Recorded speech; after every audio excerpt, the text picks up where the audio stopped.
RRB, l'invité du matin. Bonjour Jean-François Bodin. Bonjour Lionel Sabot. Votre invité ce matin, Christian Prost, président sortant de Radio Rythme Bleu. Bonjour Christian Prost. Bonjour. Avec vous, nous allons faire un nouveau point de situation sur cette campagne lancée par Radio Rythme Bleu, la situation que les auditeurs commencent à connaître, mais bon, elle évolue, on va en parler avec vous. Avant ça, Christian, vous nous annonciez que vous partiez, puis que vous ne partiez pas, puis que vous restiez, puis que vous repartiez. Où est-ce qu'on en est aujourd'hui? Partira pas. Part, mais vous le savez très bien, puisqu'on a dit à Elisabeth, on garde la maison, vous et moi, mais qu'elle parte un peu se reposer. Elle est partie se reposer un petit mois.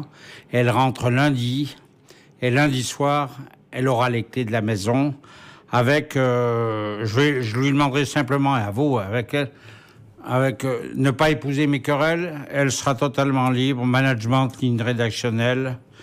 Elle fera comme elle l'entend. Elle est avec moi depuis 35 ans.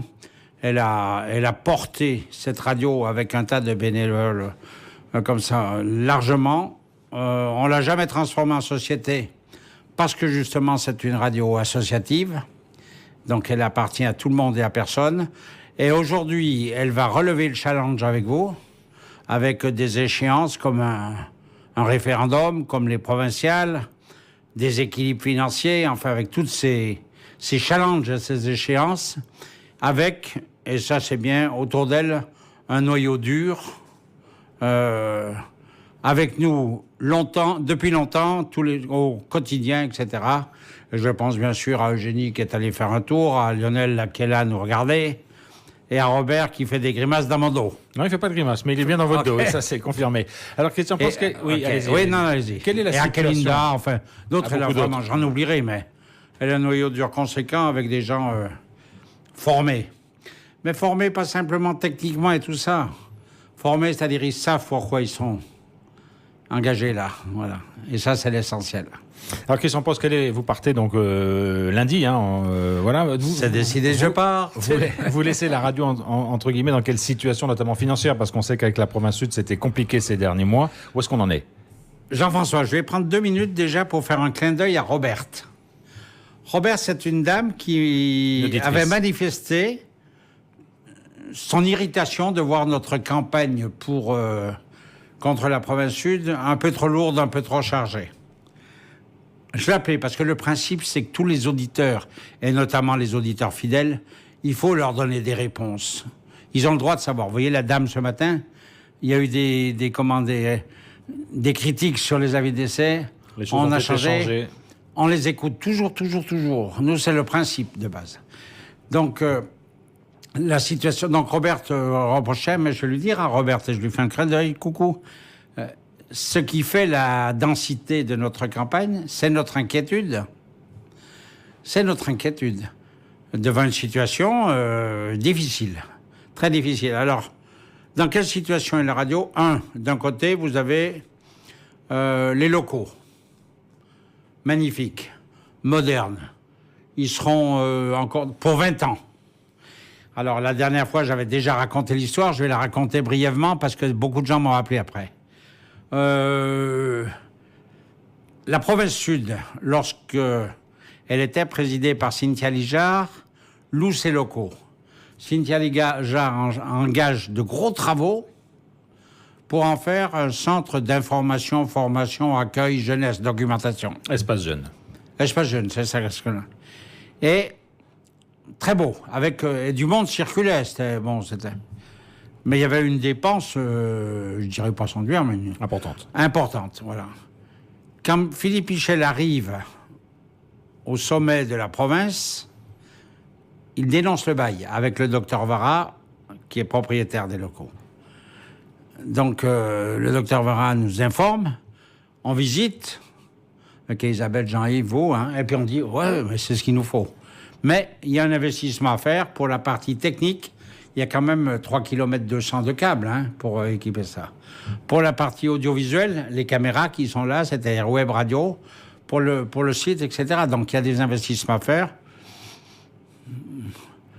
Environ 15 millions, ça nous a coûté. Ça grève un peu le budget, mais dans tous les cas, on ne pouvait plus rester dans nos anciens locaux qui étaient quand même trop dégradés. On ne pouvait plus. Donc, à la limite, on n'avait pas le choix. Donc voilà, alors, des locaux, des équipes. Il y a des équipes opérationnelles et comme je le disais, autour d'Elisabeth et vous, un noyau dur. Il y a de quoi faire. Il y a du lourd, comme on dit dans la profession. Et il y a aussi donc alors un bilan financier négatif. L'année passée, cette année encore. Plusieurs dizaines de millions. Il peut être lourd ou très lourd suivant qu'on intègre la dette, entre guillemets, mais les arriérés de l'OPT. Et à ce sujet, je veux préciser que, contrairement à ce qu'on a lu, c'est pas 170 millions, l'OPT, elle a des arriérés de 170 millions. Mais nous, on a à peine 20% de ça. C'est Gido qui a la grosse partie. Donc, faut pas tout mélanger. Voilà. Et on attend un geste de l'OPT, bon, ça doit se faire, etc. C'est vrai que la facture, 35 millions pour couvrir l'ensemble du territoire, par an, c'est lourd. Mais alors, quelle analyse vous faites, Christian Prost, de cette situation? Comment on est arrivé dans cette situation un peu tendue, finalement, à RRB? Oui. Alors, je termine le bilan. Donc, il y a la trésorerie aussi. S'il n'y avait pas eu l'aide, l'aide des auditeurs, 8-9 millions, qui sont apportés par les auditeurs. Une petite dame, encore hier, apporte 1000 francs et dit, c'est pas beaucoup, mais ça sera tous les mois. Écoutez, rien que ça, je veux dire, bon... C'est du bonheur. Rien que ça, les 30-35 ans d'engagement, de sacrifice, ça passe comme... Il y a les subventions. Le Mont d'Or nous a vraiment donné un sérieux coup de pouce. Eddie Le Courrieux, Eric Guet, tout ça, mais c'est la proximité, c'est les amis d'hier, d'aujourd'hui, de demain. Donc, grâce à ça, on va pouvoir tourner. La pub, que Gérald, pas parce que c'est mon frère, m'a été très performant. Et on se trouve avec des résultats publicitaires en augmentation, ce qui, sur le territoire, par rapport aux autres médias, est une prouesse, comme ça. Bon, mais toujours est-il qu'on a une situation difficile, donc ça, vous aurez à la gérer, là, avec Elisabeth. Je pense que les choses devraient s'arranger. Mais alors, quel constat, quand même, vous faites? Quelle analyse de cette situation? Comment on en est arrivé là? J'en ferai une double. Et j'avais oublié, mais c'est parce que vous me posez la question, c'est bien. J'en ferai une double. Alors, la première, c'est une analyse politique. Elisabeth et moi-même sommes arrivés en fin 84, début 85. L'époque de Pisani et de la FNSC. Aujourd'hui, on a l'impression d'être revenu à ce point de départ. Il y a Calédonie Ensemble. Quand je dis Calédonie Ensemble, c'est le Calédonie Ensemble de Gomez et non pas les électeurs de Calédonie Ensemble, qui est politiquement transformé par Gomez en phénomène politique de type FNSC, avec derrière cette tentation d'une indépendance association ou d'une autre, mais qui dans tous les cas ne dirait pas son nom. Voilà. Donc on en est là, et c'est l'analyse donc politique. Retour en 84-85. Après l'analyse audiovisuelle, du paysage audiovisuel. À l'évidence, pour porter, et dans leur esprit ou dans leurs espoirs, aboutir leur projet, Gomez, Calédonie Ensemble, Philippe Michel, ont décidé de se doter, quand je dis doter, c'est heureux, de se doter de deux outils. Le premier, c'est Calédonia, télé-indépendantiste du Nord, subventionné archi-grassement, 200 et quelques millions, sans compter la pub de complaisance, enfin sans compter tout le reste. Second outil, c'est Océane, qui se rapproche de Calédonia, qui vont collaborer, qui déjà collaborent, et qui vont, donc ce sera les deux outils de campagne de Calédonie Ensemble. Mais Calédonia est une télévision du Nord. Non, mais elle sera une télévision pays, comme ils disent, parce qu'il faut bien donner une couleur, une explication à vos turpitudes. Donc, c'est la télé pays, donc elle n'est pas indépendantiste. Non, oui, et moi je suis Napoléon, au cas où vous n'en seriez pas ça. Donc, on en est là. Donc, le paysage audiovisuel, deux outils pour porter cette tentation, je vous dis, ce phénomène politique de type FNSC. Ça laisse aux plus anciens un souvenir précis. Les plus nouveaux, hein, enfin, en Calédonie, les plus jeunes, les plus nouvellement arrivés, j'espère, ne connaîtront pas. Alors, Christian, est-ce qu'il va y avoir des décisions à prendre? Parce que vous l'avez dit, exercice déficitaire cette année, l'année prochaine, forcément, comme tout gestionnaire, on se dit, mais comment on va faire? Est-ce qu'il va falloir prendre des décisions difficiles? Oui, il faudra prendre des décisions difficiles, mais déjà, une décision est écartée, pas de suppression de poste. Tous ces gens qui s'engagent à un RRB, qui font un bénévolat valorisé, qui payent de leur personne, ils ont leur place à un RRB. Voilà, donc c'est la première décision. Après, qu'est-ce qu'on peut faire? On peut benoîtement, mais c'est pas le genre de la maison, attendre que l'OPT fasse un geste. On peut benoîtement toujours attendre que la province sud se dise non. À quelques mois d'une élection, je ne peux pas faire comme ce qui se passe en Tchétchénie, en Corée du Sud ou au Congo. Vous voyez, hier, j'écoutais, le Congo, c'est pareil. Il y a des radios qui ont été privées de moyens à l'approche des élections. Pourquoi ils peuvent se dire ça? Parce que, moi, je pense que les Calédoniens, peut-être, les sanctionneraient, parce que c'est quand même une attitude, aujourd'hui, qui est condamnable. Il faut quand même bien le dire. Vous savez que les médias, c'est la clé de la démocratie. C'est la clé de la démocratie. Si on aborde les provinciales, si on aborde le prochain référendum avec une seule voix, médiatique, parce qu'on voit bien que déjà, il suffisait de suivre la campagne, RFO est déjà revenu à 84-85 avec Pisani, c'est-à-dire que... Donc... ça ferait 2, 3 outils, 4 contre personne. C'est pour ça qu'il faut absolument le challenge d'Elisabeth et de vous, c'est tenir. C'est de dire provincial, il faut tenir, relever le challenge. Donc pas de suppression de poste? Pas de suppression de poste. Il n'en est pas question. Il n'en est pas question. En revanche, est-ce qu'il y a d'autres décisions qui pourraient être prises si la situation ne s'améliore pas financièrement? On peut supprimer des émetteurs, mais il n'y a aucune décision qui ne soit pas une déchirure ou douloureuse. Supprimer des émetteurs... Alors, en 2 étapes. La première étape, ça sera en supprimer 4, 5, 6, mais c'est sacrifier une partie de nos auditeurs. Et ça me fait mal, vraiment. Il faudrait... Et la seconde étape, ça serait supprimer tous les émetteurs, sauf les 2 ou 3 qui arrosent le Grand Nouméa, comme on dit.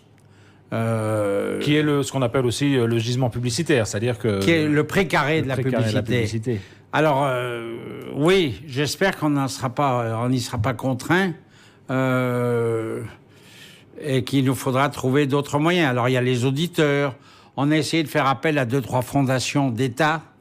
On a essayé de faire appel à, comme le Rayonnement français, la Fondation de France, des choses comme ça, pour leur dire, voilà ce qui se passe. Ici, dans ce bout de France, hors de l'Hexagone, il se passe des choses, il faut que vous y intéressiez.